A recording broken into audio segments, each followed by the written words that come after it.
Greetings, universe. I am here with the APA Protest 2018 Virtual Counter Conference. While these psychiatrists are inside at the Javits Center discussing their plans for global domination, we are here live streaming from the internet, bringing the real story from the psychiatric survivor movement. I'm joined today by Jennifer Padron. Jennifer is a psychiatric survivor from Atlanta, Georgia. She's consulted with Vanguard Communications in Washington, D.C., to SAMHSA on wellness and social inclusion initiatives nationwide, and for Stanford University and NASHMPD Expert Q&A on experience, psychosis, and cultural attunement. Currently, she's consultant to Southern Methodist University on an NIMH and University of Texas at Austin Hogg Foundation-funded study of Latino and Latina youth and early experience psychosis. Jen is a Ph.D. candidate, earning her Ph.D. in public health. She believes in service and is a volunteer board of director member to the ACHMA College for Behavioral Health Leadership and sits on committees for peer services and supports national initiatives. Thanks for joining today, Jen. Thank you for the invitation.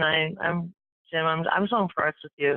You're not at all the person that I thought was going to be doing the interview, and so I looked you up and I saw your bio photo, and I was like, oh my God, that's who that is. Oh boy, well, you're making me blush on camera. So, all right. This is my pleasure. Thank you. Whatever I can do. Cool. Well, yeah. So let me ask you, let's start with this question. What got you interested in being involved in mental health and behavioral health work? Getting really, really sick. I am trying to take my own life and trying to complete one. About, I guess, 2 days in a row, actually. And when I was working in Austin, Texas, I got really super duper sick. And I was also, in hindsight, going through a lot of physical changes as a woman, having a partial hysterectomy and then not receiving any type of hormonal balancing and therapy. After that, I nosedived, and everything went with it. And I became so depressed, I became suicidal. I wanted to kill myself, kill other people. It was horrible, horrible. So one attempt, I think it was a good attempt, failed attempt, got me into the hospital one night late after they drove me there and strapped down and, the ambulance and stuff. And then the next day I went to work again. And then that night I tried again, and I ended up back in the hospital, and that started the whole thing, really. The whole thing, the whole culmination of suicide ideation or action and attempts and the gross depression and grief and bereavement for loss, realizing I was never going to be able to have a child. And how old were you? I was 40. 40 years old. And now, did you have experience with involuntary treatment as well? So tell me a little bit about, did you kind of wake up in a psychiatric hospital, or give me a little bit of that background? Yeah, there's no bones with that. Most of my community care has been privately provided, because of the people that I was able to work with who offered those benefits. And so I have received mostly private psychiatric care, and I did the whole thing. I've done everything. I've done the intensive outpatient. I've done the whole gamut. So when I first became sick, and that was, I think, in about 2002 or 2003, leading up to more and more and more depression and more use and more addiction, and attempts. My psychiatrist at the time, who was also the psychiatrist who treated me initially at the hospital for the big attempt, suggested to my partner that maybe I should start thinking about receiving some electroconvulsive treatment to control the ideation. It wasn't just ideating. I was trying to kill myself every other day, and at that point. And so, I was desperate to try anything. They had me on so many medications, Jim, like from one edge of a wall to over here in the morning, more in the afternoon, more in the evening, more PRN. I was whacked. I couldn't stand up straight. to walk, I needed someone to hold me up, right? And then when I got somewhere stationary, I had to lean against the wall so I wouldn't tilt or fall. It was pathetic. That's what they were fucking doing to me. And so yes, I agreed to getting the electroconvulsive therapy, which was horrible, painful, it hurt. Let me ask you, how it's to me, I quote voluntary, because in order to have received that type of treatment, I would have had to have been voluntary. I didn't want to go in an involuntary status because I would have fucked me up really badly. And so I agreed every single time to the psychiatrist standing at the foot of the fucking little gurney in the ECT room at Seton Shoal Creek Hospital in Austin, Texas, asking me, so Miss Padron, do you realize that this is clinically and medically necessary invasive treatment for you? So it was one of those situations I've heard a lot of people say where they come to you and basically say, sign this form that says that you're sign this form that says you're voluntarily taking this procedure. And if you don't sign this form, we're still going to do it, and then you're going to be involuntary. Do you know what it's like to be 5150 in Texas? Not Texas, no. My experience is I was in Texas. I was in Austin, Texas. Yeah. And so I signed all sorts of documents, and I started off treatment with, I think, about 4 a week, tapered out, and I kept that up actually we increased it for about 2 years, 2.5 years. 2 years. I couldn't work. It's all I did. Yeah, that long. That's how long they fucking zapped my brain, and I agreed to it. Yeah. How long were you in some form of treatment before they decided to go to ECT? You mentioned that you ended up on all these different medications. Like, how long were they doing? About 3 years. About 2 to 3 years. I was on my knees, dude. I was really, really very. I was a completely different, in different shape.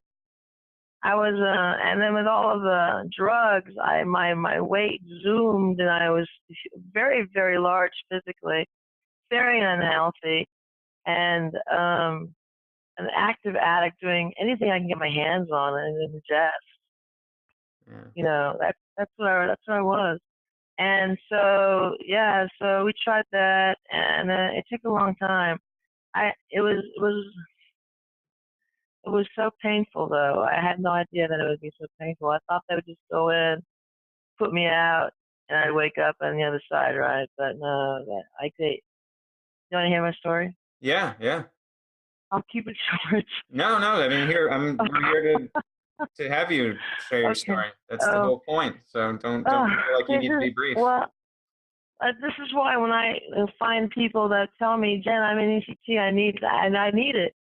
And I go twice a week, or once a month, or whatever their course of treatment is.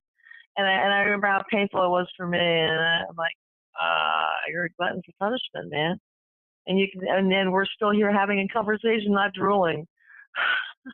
But I would be taken in, and I would always like the earliest time slot, which I think was about 6 a.m. or something like that. And so they bring you in, and you lay down on this table, which may or may not be covered with blankets and stuff. Mine wasn't. And then they strap you down, and the anesthesiologist, there's usually one, pumps you up with the anesthesia. And for me, it typically took about four different kinds of strands to put me out. And so I remember the worst part about that was that they would give me, like, here's my arm, like they would give me that local thing with the insert, because they had to insert the anesthesia. It was a surgical thing every time you had to go do it. So they did the local, and I'm like, oh, thank God it's not going to sting. And then they inserted the tubing, and then I just would watch it come towards my arm, and then when it hit me, oh, fuck, it hurt so badly. I would just get off the table and go, ah. And then they would start because it was just too painful for me. Wow. Every single fucking time. Every time. I hated it. And that went on for a couple of years. Huh? Yeah. So what ended up, what got you out of that What are the cycle, outcomes?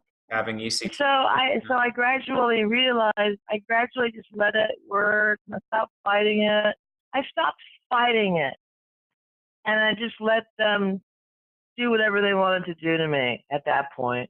And I amazingly was resilient enough to come back up. I was in graduate school at the time at UT Austin.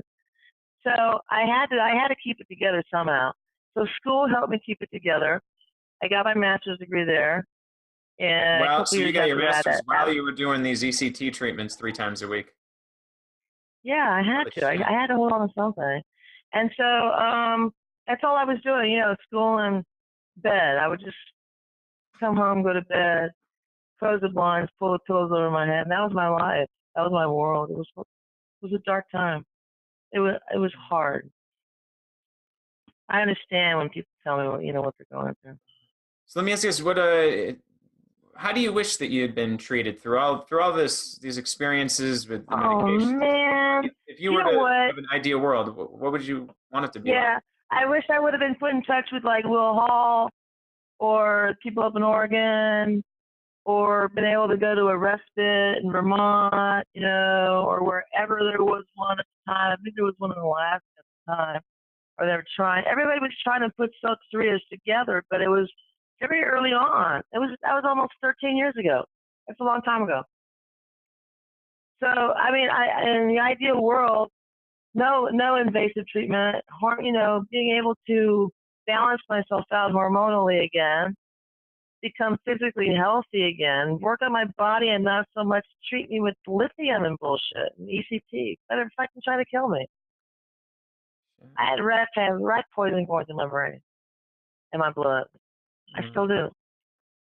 So nowadays, what type of advice do you give people that are dealing with involuntary treatment, that are facing things like psych drugs and ECT being forced on them? What wisdom do you pass on to them, given your experience, and you know that there are some more resources available for people? What do you tell them? Yeah, it depends within the context of how I'm dialoguing with them. If, for instance, if I'm working for a provider who is a psychosocial rehabilitative provider, or if I'm a certified peer specialist in the state of Georgia, talking to somebody who's already in involuntary status up in the hills, this is typical. People go in for an attempt and they come out involuntary after about 10 days of treatment. And they're rurally based and they have no supports and they're largely shelterless and homeless. But once a month they have to go to the county and get their Haldol shots, right? And if So they that's don't, an then they're out assisted of outpatient, they go to jail. outpatient treatment then, where they're out of the hospital, but they have to do it once a month. Yeah. So, you know, and then if I know the person on a personal level, you know, I have, of course, you know, we exchange ideas and thoughts, but when someone is considering ECT, and they have a safe place to live and a roof over their head and somebody taking care of them, at least, hopefully one, then the whole issues and the ballgame changes right then and there. In what way? So the issue is why what is it that you feel that you would be able to receive in help from getting ECT, for instance, and I tell them my experience. If it doesn't scare the shit out of them, they still want to do it, then, you know, then that's up to them. So I give them all their options. I let them know what the common results are and the outcomes, and, you know, what it's actually like as a treatment and medication and psychomeds and, you know, taking meds. You don't have to take meds. Talk about that for a while. You know, everything. It's been a long time since I had to go through ECT. Things are changing. Bob Whitaker's work changed everything for me as well, and for everybody, thank God. You know, and that was like what, 2009, 10? So, you know. Anatomy of an Epidemic, I think, might have been 2008. I forget. I actually interviewed him as part of this project. Yeah, he's a cool guy. Yeah, I really like him. Really nice guy. So Then I what don't know. resources? So I guess we could say specifically down in Atlanta. So like, if are there Yeah. resources that are for alternatives down in the Atlanta area that you refer Well, people to?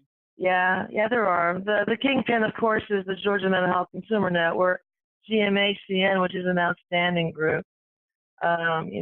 People like Larry Fricks and Beth Filson helped put it together, and this is really where the certified peer specialist rolled out. Got its footing in a national way for a lot of different ways. So And you went through that training. They have peer respites here. Yeah, they have peer respites. A lot of trauma-informed care programs. They bring in all of the training groups that you can possibly imagine, like IPS, ECPR, trauma. But there's a bevy of excellent trainers here in Georgia, so we can get whatever we want. And when I was up in Oregon recently for Peer Apocalypse 18, the people up there are pretty amazing as well. Washington, Oregon, California. I can't say very much for most of the South. Stay out of the South. Don't come here. Don't come here. It's bad.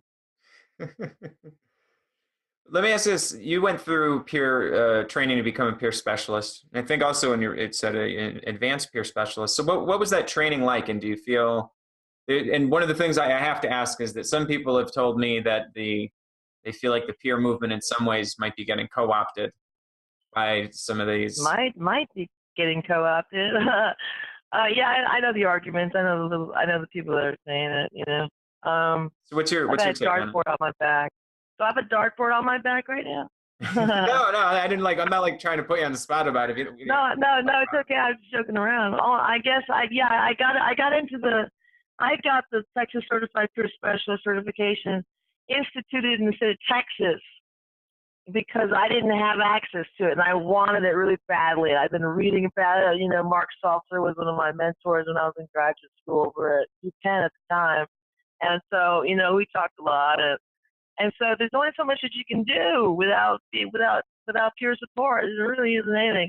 And so we had a class in 2007, and everybody came to the little opening. Like Larry was there, some of the VIPs in Texas were there, and it was Sam Shore was there. Sam Shore is this coined as the mental health transformation guru in the state of Texas. He left for Michigan. I've never heard from him since. But Sam Shore's a pretty cool dude, so Sam was there. I begged my dad to pay the $999 training fee for the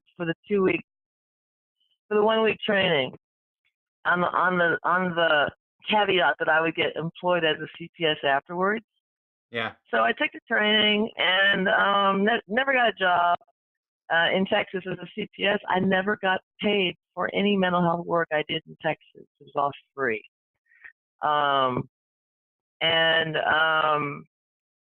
It changed my world. The people that are saying that, the term peer itself is problematic. We can coin ourselves as people with shared experience or giving back or service work, blah, blah, blah, blah, blah. But you know what? My goal in the whole non-co-optation, pro-mutuality, pro-dialogue, pro-sharing, one-to-one, one-to-one match, is what peer support is to me, and that's what I espouse. No, it's not being co-opted. You know what's co-opting it? The people that are providing the services, not the peers. Keep it straight. Yeah. Okay. What do you mean by that? So you're saying that it's not the peers that are co-opting, but that there's a different... It's the state. It's the state. And the state knows no better. But in order to provide peer support, one of the basic tenets and mechanisms is to use Medicaid billing. And you know what? There's nothing wrong with it because for integration, especially now today in 2018, the blending of physical and behavioral seamlessly works. and peers are excellent. We're the best at it. There's nothing wrong with it. And so if you look at two different companies, for instance, and I'll say companies, one that might be a peer wellness provider, you know, where their bread and butter is wham or rap, right?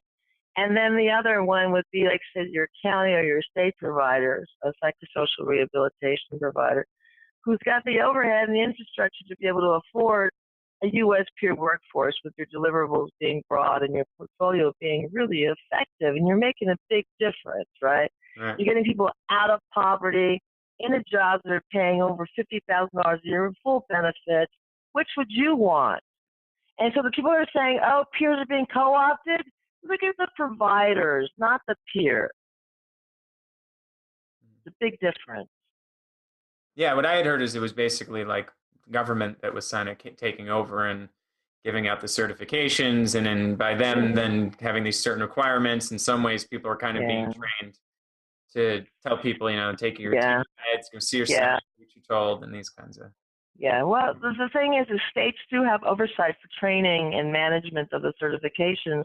And so if you have a decent consumer director of Office of Consumer Affairs, or if you have a consumer group or peer groups, and if there's a certain level of awareness and collateral knowledge and support and mutual support going back and forth in the communities wherever you live, then you're going to have a really positive, I think, experience. If you don't, there's going to be backbiting and peer guerrilla bullshit and blah, blah, blah. I'm so sick of it, tired of it. But you've got to look at the providers, not the peer. Okay. So let me ask this to shift gears a little bit. Tell me, you were part of this expert Q&A panel, or you were a consultant to one on psychosis and cultural attunement. What was that like? Tell me a little bit about that. Was that the Stanford, or was that the no, not Stanford. That was the SMU, the young Latina youth early psychosis, first psychosis experience. But yeah, we did a lot there as their peer supports, just subject matter experts. And of course, being a woman of color and being queer and having done a lot of the things I've done in work professionally and personally and academically, and in the communities that we work in, look at our communities, how broad and how fantastic we are. How can we not be culturally sensitive and culturally attuned and trauma trained? And you know, that's one of my big interests. And so now that I'm teaching here in Georgia now, high school, I had to get out of peer supports for a while. It was burning me out. I was able to adapt the model for secondary public school. And so now at school, we're going to be receiving a little bit of technical assistance and training from Brass Tax and SAMHSA, and we've got partners with the Georgia Council on Substance Abuse and a lot of other community stakeholders to do this in high school, because it's horrible. It's horrible in the classrooms. Yeah, if you saw my website, then I guess you know I've got some gripes with the school system too. Yeah, and you know, it's interesting because we were able to beat out two other high schools before ours got this first actual TA, which is going to rock and roll. And in Oregon, they're already embedded within the school districts to be doing what we're trying to do here in CCPS. Now tell me, what would you like, when you say what you're trying to do, give me an idea of what this programming in the schools looks like, or this. Well, my model is my full model, separate from the program that's only receiving TA at this point, is capable of providing peer-to-peer transition age youth, certified peer specialists, recovery coaches, and doing peering, right? We have so many kids on suicide watch at school, you know, and there's so much bullying. Oh, it's horrible. The way a lot of this culture, predominantly African American, male-based, centric, works here is through coercion and threats and bullying and power and everything. It's very poor. It's a very poor community, and so one of the things I first realized when I got started there was the bullying in the classrooms between the boys, and then the boys towards the girls, and the girls towards each other, and then towards the teacher, and then the fights and all, So I started thinking, what would work? I go, why wouldn't peer supports work in here? And it does. It works. So I've got Mark Salter that's going to be doing my data for the program. I'm still looking for an academic data evaluator. My friend Dr. Jessica Wolf over at Yale is too busy. So if you know anybody, let me know. There are some people in Atlanta that I know that are involved in the self-directed education movement that might be interested to have a conversation with you. I mean, their whole MO is working outside the school system, but I would be very interested in speaking with them. You know what's weird? Since I've put my my applications out for other school districts locally in Central Georgia, like Atlanta Public Schools or a bunch of charter schools in Atlanta, the private schools here and there. No one's touching me locally except my old school district. And then the city of New York really wants me to go there and teach. Interesting. Let me ask you this. That's funny. They value a woman of color over there. Here I'm considered a white bitch. Well, do you think that, I'm trying to think of the right terms, I guess, is it like intersectionality? Do you think that there are, that mental health, whether it's stigma or not necessarily even stigma, because that's kind of how one interacts with society, but let's say the use of coercion and force on people of color, do you think that that's more? I don't believe in mental illness as a disease. It's all culturally based. It's all genocide, it's all control, it's all power. It's all keeping us fucking quiet and shut up and in jail and slaves and bullshit. My family, they have a propensity for mental illness, quote unquote, but, we're also brown. And they came over as slaves back in the turn of the century to work the sugarcane plantations in Maui. Hello, I'm a goddamn slave survivor too. But look at, my skin is real fair. Here it doesn't count. That's why I said I'm considered a white bitch here. I'm in Atlanta. I'm in the South. Yeah. Atlanta's all black. If you ain't black, you're out. I got you. Well, because I noticed that when I went out trying to find people to do these interviews, I noticed that there was a lot of, let's say, just on average, white men who wanted to do the interviews. And I was like, okay, is that because I'm a white guy? Or is that why I'm having more of those types of people say, yeah, I'll do it? Or is it that fewer people, women or fewer people of color are comfortable speaking out about these kinds of things? I don't know where the bias comes in. Yeah, it's interesting. A very good friend of mine who I've collaborated and co-authored a couple of really good articles with, Amanda Barnaby, who's up in Idaho right now, has quite a story. I am going to put you in touch with her. She's fantastic. And she's surviving in spite of all of the chronic physical illnesses that have erupted as a matter of course for all of her involuntary treatment, true involuntary, starting as a teenager in high school. Wow. Yeah. And she's queer and trying to convert her. And, horrible. Speaking of, I guess, stigma, because I sort of brought that up, and now that you're bringing up the youth, so when I got my experiences, I was like 22 when this stuff started, and so I was out of school. And so that if I had to go to school with all these things going on, I think I would have, just the idea that, oh my God, everyone thinks I'm crazy. I used to be crazy, but it was like a compliment. When people say you're crazy in a certain way, it's a compliment, but there's a certain way of saying it that is not a compliment. And so, I mean, you seem, the fact that you work in peer support and that you've done all this work, like you're out about your experience. Was there a certain period of time where you were quiet about these things and then you were open about them? Were you always kind of open to having these conversations publicly and being, like out of the closet, so to speak, about psychiatry and mental health? Yeah, I think so. For one thing, I've never really truly trusted the practice of psychiatry. It's terrifying to me. How much power one person can have over millions of people with a psychiatric focus. And likewise for the American Psychological Association or the LCSW groups. Come on. They're all in it for the money. But I hear you. I remember hearing Dan Fisher's story when he first told me, what happened when he turned 18, and Bob Whitaker and another friend of mine, Mike Callaghan, and most primarily male though, who were diagnosed with the diagnosis of schizophrenia between 18 and 22, right?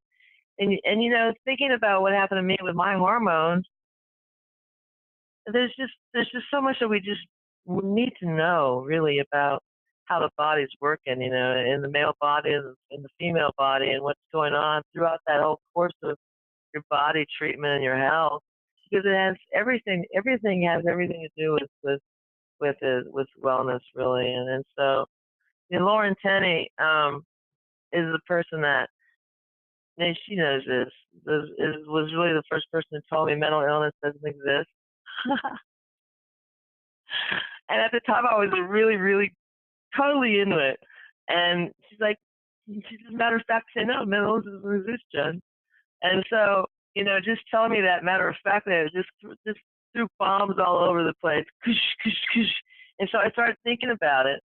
And that was maybe 5, 6, 7 years ago now, when she was still doing her doctoral study in New York. I think it was New York, yeah. So there are quite a few people that really made a big difference to me. And Darby Penny and Sharon Kretzinger, and they're all women actually, and who have really largely impressed upon me to think more about the work that I do, and to do it perhaps in the most responsible way I possibly am able to do, working with other vulnerable people like myself. So when I hear people say, "Oh, it's being co-opted," the hair on the back of my neck goes up, and I'm like, well, why? Why are they thinking that? What's going on? So I don't doubt what they're saying is not right. The first thing I think of is what's going on over there. What's going on? So was it a result of interacting with these other people that you felt more comfortable speaking out? Is that kind of like, yes, exactly. Like, yeah. Long story short, and answer your question, yeah, basically, I got a lot of support. When I was coming back and starting to get a little bit more active and get my feet wet and talk to more people and feel like I could actually be honest about my own experiences. And I've never been one to hide, because everything always comes out in the open. And so speak your truth and be honest and simple about it, and ask for what you need, really. So that's kind of what I try to practice. I give the person the benefit of the doubt, and then if I hear something that's concerning, I'm always after it. I don't let it die. I'm like a goddamn dog with a bone. I'm like, well, what's going on? What's going on over there? Because as a sort of once you're a certified peer specialist, there's no going back. Once a CPS, always a CPS. Because you're a social service cop. You're a dog at that point. Just sensitive to everything going on around you. Are you saying that in a positive way or a bad way? It's a good way. Okay. Yeah. Let me ask this: what do you do now to kind of keep yourself balanced and to stay healthy and to kind of keep yourself out of trouble? Oh, it's so hard. Teaching is the hardest thing I've ever done. Here's my schedule. I wake up about 4 o'clock every day. I start looking at my personal emails, and then I think, oh, I better get my work laptop out and look at my work laptop emails by 5:30. And so by the time I get to school at 7:30 or so, that's my day. I cannot leave the school site. Once you're on site, you're on site. Can't leave. Can't run off, get lunch. Can't run off, get an espresso. You're there, you're stuck. That's terrible for me. And my health has suffered very badly since I was up in Oregon.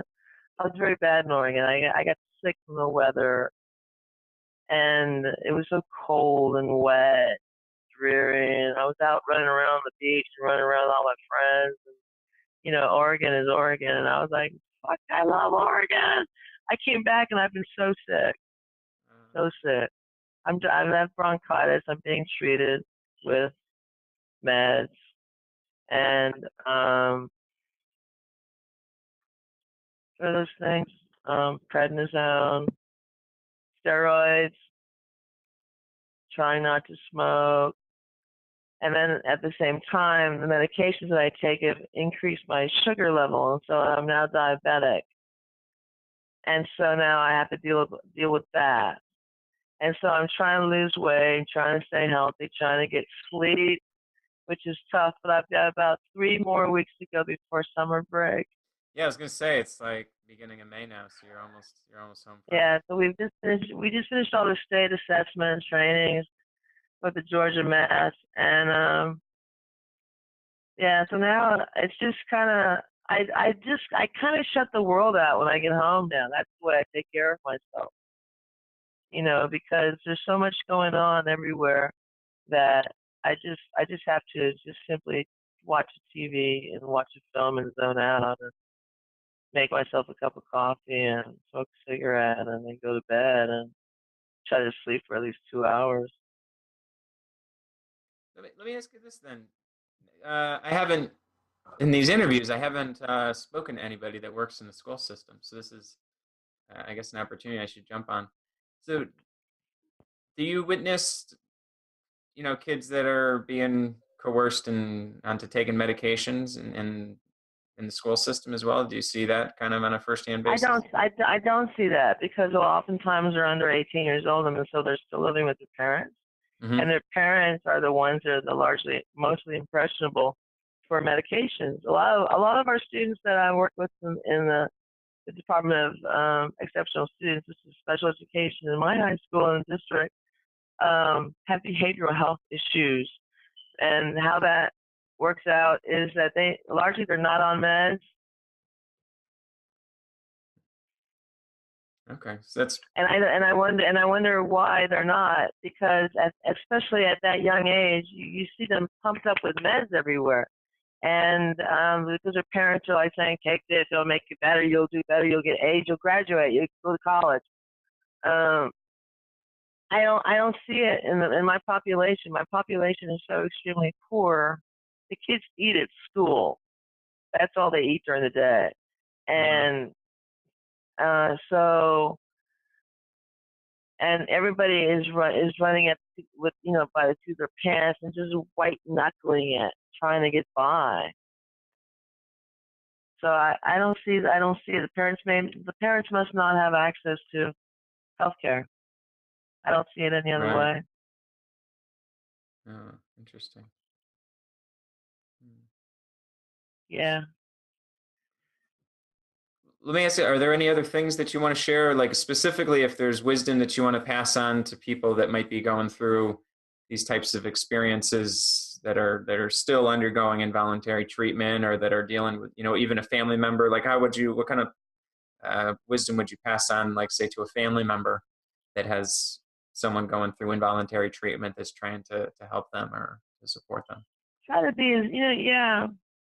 I was try to be as kind as possible, as patient as possible, and try to get that person in your life that you're caregiving, everything they could possibly access that you think they need. And if you don't think you can provide that, go and you talk to someone at school. Go and talk to the doctor or to the nurse or whoever, your person at your wellness group, at your peer group, whatever, GBSA.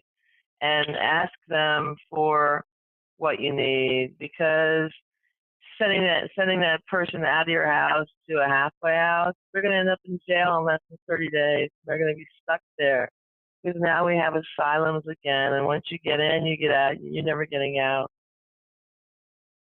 That's You're referring to the now. jail being in the asylum, right? Mm-hmm. Mm-hmm. Yeah. Once you're in the system, you're their property. You're going to die there. So I guess patience, kindness, love, understanding, and know that this is temporary, and look for a physical health solution. Physical, the body. Look at your body. It's not so much all in here. It's not anymore. Never has been. They're all lies. So take care of your body, take care of your family's body, and then love your child or your spouse or your friend or whoever, and until they can get back up on their own feet and walk again. Really, that's really all it is.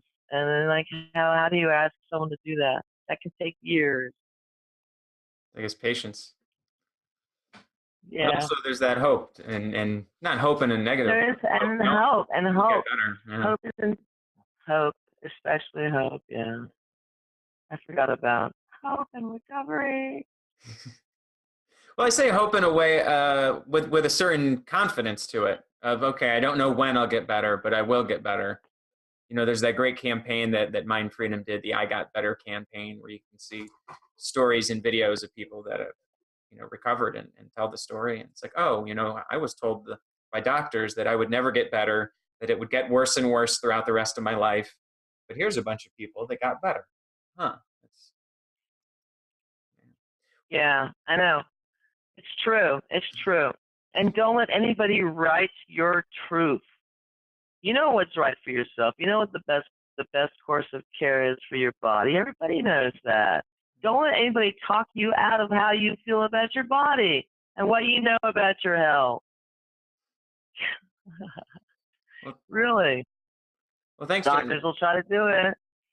Let me ask you, if anyone wants to ask you any questions or follow up with you, what's the best way for anyone watching this to get in touch with you? You can telephone me at the number